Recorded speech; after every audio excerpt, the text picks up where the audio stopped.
In my line of work, I've counseled many that are burdened by financial shame, and they've maybe had a bankruptcy in the past. Maybe they've sadly had a divorce with major financial consequences. How do we put away our shame and stop talking about what's happened to us, even though it still breaks our heart today? How do we embrace generosity and open a new chapter? I think that's awesome because, right from Genesis chapter 2, the very final verse before the fall of humanity, it says Adam and Eve were naked and they knew no shame. So the enemy comes into chapter 3 right there at the fall. And the first thing he does is cloak God's people with shame because we were never designed to carry the burden of shame. So what will cripple and paralyze you always is the shame of the past. I just wrote a book, Andrew, this one here called Don't Look Back. And it's because of we're talking about this, I'm stating it because the thing, most of us are stuck. We're stuck in a moment of shame or stuck in a moment of failure or stuck in a moment of regret, especially when it comes to our finances. As you get older, sometimes you think, I shouldn't have done that, or, I shouldn't have invested that way, or I shouldn't have wasted my money, or there were circumstances outside of our control. There's a lot of student debt. There may have been a divorce, like you said. There just would have been something we didn't see coming, like a global pandemic. And here we are today. So there are many both external and other reasons of why we end up that way. Now, looking back constantly and living in that cycle of shame, of regret, guilt, and condemnation, it will paralyze you, it will cripple you, and you will never move forward. And so that's where the enemy wants to keep you. He's wanted to keep humanity there. So what you have to do, of course, is the first thing you do is you have to recognize, okay, this is what has happened. And I think it is very helpful. And I have several people in my sphere of influence as well. And we have like accountability partners where it's like, listen, there is not going to be shame or guilt or condemnation. But if we can't own where we are, we can never move forward from where we are. So this is not about shame. This is about saying, okay, this is what it really looks like. You can start to move forward then. God will make a way and it will show us and bring, and I think we need to get really wise people into our life and be willing to bear the pain. Can I just tell you, Andrew, this is a very big part of it. There is no magic wand here, but there are biblical principles that can lead to flourishing. But I remember when I snapped my ACL, tore my MCL, tore my meniscus, fractured my knee. Yeah, mate, I did it all. I had to have a hamstring graft in my surgery in Australia. Now, when the PT came in and he said to me, Mrs. Caine, you've had the biggest injury that you could possibly have done to a knee. If you're a professional athlete, you wouldn't be able to come. This was major. He said, most people with your kind of injury never fully recover, not because they can't, but, and this was very powerful, he said, they can because technically now your right knee is actually stronger than your left knee with the graft. But Mrs. Caine, the pain of recovery is going to be greater than the pain of the injury. The injury happened really quick. The recovery is going to take you a year of extremely focused rehab, and it's very painful. And then he said these words, Mrs. Caine, you can recover quickly or slowly. You can recover completely or partially. It's entirely up to you. The degree to which you are willing to embrace the pain of recovery is the degree to which you will recover. And I feel like when it comes to our stewardship, a lot of us, whether we've blown it in the past because we never had anyone to teach us effective money management, or because somewhere along the line we just made very foolish decisions. We've all done that. Or we've had other circumstances that we've just found ourselves in.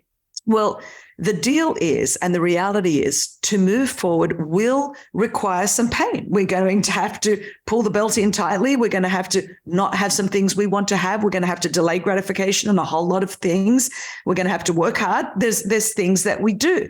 But the truth is, if you're willing to embrace that and then not stop being generous in that, generosity will make a way for you that other things will not. And I'm not just saying this. I have seen it in my life time and time again.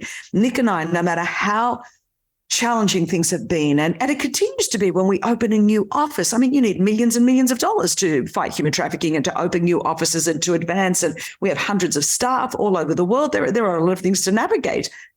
we always say the thing that grows us and grows the ministry, it's not how much people give to the ministry, but it's our giving that determines how big our ministry is. So we always sit down and go, okay, this is a faith leap. This is challenging. What are we willing to forego so that we don't have to stop being generous? We don't want, so that meant even when we didn't have much, I remember, here's a great example. Nick was in Bible school and I was working as a youth evangelist. And so can I tell you, when I say we had no money, we had no money. I mean, you've got a Bible college student and you have got, someone that's a youth evangelist. And that's of all jobs in the Christian church, that one is the one where, you're not even getting your gas money paid for. And I remember that, we were engaged and there was the church was having like a capital expansion fund. And, we were seeing people saved at church. There was revival happening. It was awesome. And because we so desperately wanted to be part of it, but we had nothing, Nick got a job from 11 p.m. to 2 a.m. cleaning offices in Australia, like, with vacuum cleaners, like being a cleaner, so that he could give that money to the building fund because we had nothing else to give. Everything else was like maxed out. And so did he go without some sleep? Yes. Did he go without, did he have to rearrange and live tight? He was young enough to be able to do that. But I remember that made a way for us to go, we are going to come up.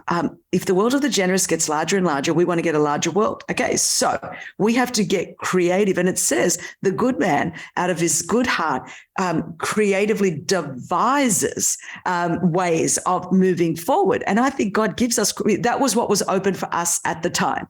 And we would always look at God, where are you opening a door so that I have the capacity to be able to do something that's going to give me something so that I can give. So rather than sitting at home, eating popcorn, watching, binge watching Netflix, it was, let's get creative and let's give that 3-4 hours. If I have to pack shelves at Trader Joe's, but it's going to give me something to be able to sow, because if I don't have seed to sow, how can I expect a crop down the future? Can I tell you, in varying degrees, of course, it does not look like that today, but there are versions of that within the context of our world today that Nick and I continue to do. Now, today for us, it may be saying, okay, I'm going on a big ministry trip now for 9 weeks through Europe and South America, but we will make sure we put in countries like Ukraine, Poland, Slovenia, where there is that is entirely mission, that is entirely to serve the church. That is just, we turn up, we have relationships, and it's like, how can we serve you?